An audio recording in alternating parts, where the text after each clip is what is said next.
అంటే జనరల్గా మీరు కూడా జనరల్ సర్జన్స్ లాగా సర్జరీ అనే పార్ట్లలో ఉంటే మీరు కూడా కమర్షియల్గా ఇంకా బెటర్గా ఉండేదేమో కంపారిటివ్లీ దిస్.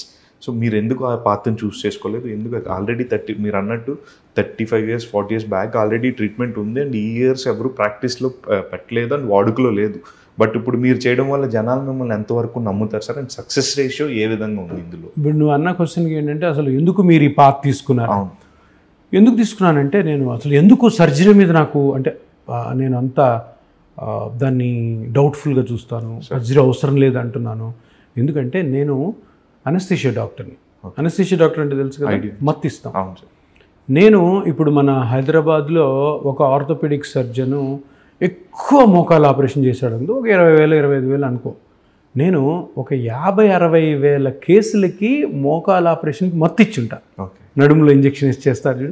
సో అంటే నేను ఆ డాక్టర్ కంటే డబల్ కేసెస్కి అనస్థీషియా ఇచ్చి, అనస్థీషియా అంటే ఏంటి, మత్తు ఇవ్వడం అంటే పేషెంట్ లోపల తీసుకొచ్చి మత్తు ఇచ్చి రికవరీ చేసి మధ్యలో ఏ ప్రాబ్లం రాకుండా చూసుకొని మళ్ళీ డిశ్చార్జ్ ఇంటికి వెళ్ళే వరకు పేషెంట్ మనతోనే ఉంటాడు. ఇవన్నీ అంటే నేను ఎన్ని కేసెస్ ఈ మోకాలు ఆపరేషన్లు చూసుంటాను నేను. ఇవన్నీ చూసినప్పుడు నాకు అనిపించింది, అరే మోకాల్లో ఇంత చిన్న గుజ్జు అరిగిపోయిన ప్రాంతానికి మోకాలు అంతా మార్చేస్తున్నారు, ఎందుకు అవసరం లేదు. మనం చూస్తూ ఉంటే మనకి ఎక్కడో దగ్గర ఒక రెబెలియస్ యాక్టివిటీ వస్తుంది. అరే అప్పుడు నాకు స్టార్ట్ అయిందంటే ఇది ఆపే ప్రయత్నం ఏమైనా చేయొచ్చా, చేద్దాము, ఏమైనా ఉన్నాయా అని చూస్తే పిఆర్పి అన్నది ఆల్రెడీ ఉంది. అందుకని నేను అది తీసుకున్నప్పుడు తప్పకుండా మనం చేసే పనిని మనకి ఏదైతే ఇష్టం లేదో దాని గురించి నెగిటివ్గా చెప్పాలి కదా. ఎందుకు అట్లా చెప్పినప్పుడు అది ప్రజలకు మంచిది అవుతుంది, జనాలకి. మన ఫైనల్గా ఏంటంటే పేషెంట్ సేఫ్గా ఉండాలి, పేషెంట్ హ్యాపీగా ఉండాలి, నొప్పి రాకూడదు, సింపుల్గా అయిపోవాలి ఇంజెక్షన్, ఖర్చు తక్కువ ఉండాలా, సింపుల్గా ఇంజెక్షన్ అయిపోవాలి, గోటితో పోయేదాన్ని గొడ్డలతో నరుకోకూడదు. సో ఇలా చేయడంతో అట్లా నాకు ఇంట్రెస్ట్ వచ్చింది. తర్వాత దీనికి ఏంటంటే కొంచెం గట్స్ ఉండాలి, ధైర్యం ఉండాలి. ఎందుకంటే నేను ఇంతకుముందు ఈ సర్జరీస్ మీదే నేను నా బ్రెడ్ అండ్ బటర్ కదా, సర్జరీ చేసేటప్పుడు నేను అనస్థీషియా ఇస్తే నాకు కొన్ని డబ్బులు వస్తాయి, దాంతో నా ఫ్యామిలీ రన్ చేసుకునేవాడిని. నా భార్య కూడా అనింది, ఎందుకు ఇది నువ్వు చక్కగా అనస్థీషియా చేసుకుంటుంటే మన ఫ్యామిలీ అంతా బాగుంది, నువ్వు మళ్ళీ దీనికి అగెయిన్స్ట్గా పోయి నువ్వు వాళ్ళని కాదని వాళ్ళు చేసే పని మంచిది కాదని చెప్పడం ద్వారా ఏమేమి ప్రాబ్లమ్స్ వస్తాయో వెళ్ళొద్దని చాలా ఆపింది. సార్ మన మెంటాలిటీ అది కాదు, మనం అనుకున్నది చేసేస్తుంటాం. అందుకని అది చేయడము, అది సక్సెస్ అవ్వడము. ఈరోజు చాలామంది ఆపరేషన్లకు వెళ్ళకుండా ఇప్పటికీ నేను మోకాలు వరకే పిఆర్పీలు దగ్గర 60,000 కంటే ఎక్కువ చేస్తాను. ఎన్ని రోజుల్లో 2017 to 2024 అంటే 7 years. సార్ సక్సెస్ రేషియో ఏ విధంగా ఉండొచ్చు? అది ఇప్పుడు 60,000 కేసులు చేశాను 7 yearsలో. అంటే నా సక్సెస్ రేటు 90 to 95%. అంటే 100 మందిలో నేను ఈ పిఆర్పి ట్రీట్మెంట్ చేస్తే 90 నుంచి 95 మంది ఈ 7 yearsలో ఈ రోజు వరకు బాగున్నారు. కొంతమంది 5% అంత బాగాలేరు, కానీ వాళ్ళని కూడా మా దగ్గర పెట్టుకుంటాం. సర్జరీకి అయితే పంపించాం.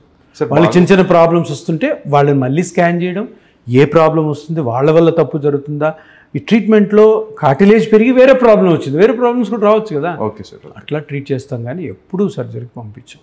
సార్ ఇందాక మీ వైఫ్ చెప్పారు అన్నట్టు ఆల్రెడీ మీ మీద ఒక రెవల్యూషన్ స్టార్ట్ అయింది సార్. ఎలా అంటే చాలామంది ఒక ప్రముఖ డాక్టర్ ఆయన కూడా ఒక పబ్లిక్గా ఒక స్టేట్మెంట్ కూడా ఇచ్చున్నారు, ఈ మధ్య పిఆర్పి అని కొంతమంది డాక్టర్స్ వస్తున్నారు చేస్తున్నారు, అలాంటివన్నీ నమ్మకండి, ఇట్లాంటి కైండ్ ఆఫ్ స్టేట్మెంట్స్ ఇస్తున్నారు. సో ఆయన కూడా సొసైటీలో ఒక పెద్ద పొజిషన్లో ఉన్నారు.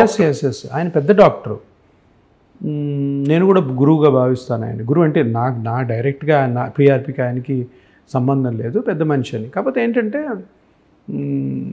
ఫస్ట్ ఆఫ్ ఆల్ ఆయనకు అర్హత లేదు ఈ మాట మాట్లాడడానికి. ఎందుకు అర్హత లేనన్నాను, ఆయన ఏం డాక్టరు, కోసే డాక్టర్, ఆపరేషన్ చేస్తాడు, ఆర్థోపెడిక్ సర్జన్. ఆయన పిఆర్పి గురించి ఎట్లా మాట్లాడతాడు? లేదు, ఆయన ఆర్థోపెడిక్ సర్జన్ అయినా కూడాను ఆయన ఆర్థో సర్జరీస్ చేయరు, పిఆర్పిలోనే ఆయన ఇన్ని సంవత్సరాలు ప్రాక్టీస్ చేశాడు, ఆయన ఇప్పుడు పిఆర్పి బాగోలేదు, మంచిది కాదు, పిఆర్పి చేసే డాక్టర్లందరూ మంచి డాక్టర్లు కాదు అంటే నేను ఒప్పుకుంటా. నువ్వు ఎప్పుడు పిఆర్పి ముఖమే చూడలేదు, పిఆర్పి ఎవడన్నా చేస్తున్నప్పుడన్నా చూసావా? పిఆర్పి మీద నువ్వు అంత పెద్ద స్టేట్మెంట్ ఇచ్చావంటే నీకు ఎంత ఎక్స్పీరియన్స్ ఉంది, నీకు అర్హత ఏముంది మాట్లాడడానికి? లేదు. ప్రజలందరూ గమనించాల్సిందంటే ఆ డాక్టర్ గారు ఆపరేషన్ చేసి డాక్టర్ ఎన్ని సంవత్సరాలు ఎన్నో మోకాళ్ళ ఆపరేషన్ చేసి ఆయన కెరియర్ సాగిస్తున్నారు. ఇప్పుడు కెరియర్ అయిపోతుంది, ఏజ్ అయిపోయింది, ప్రతి ఒక్కరు ఇంక జీవితాంతం ఉంటారు కదా, అయిపోతుంది. అయిపోయినప్పుడు ఇప్పుడు ప్రాక్టీస్ లేదు.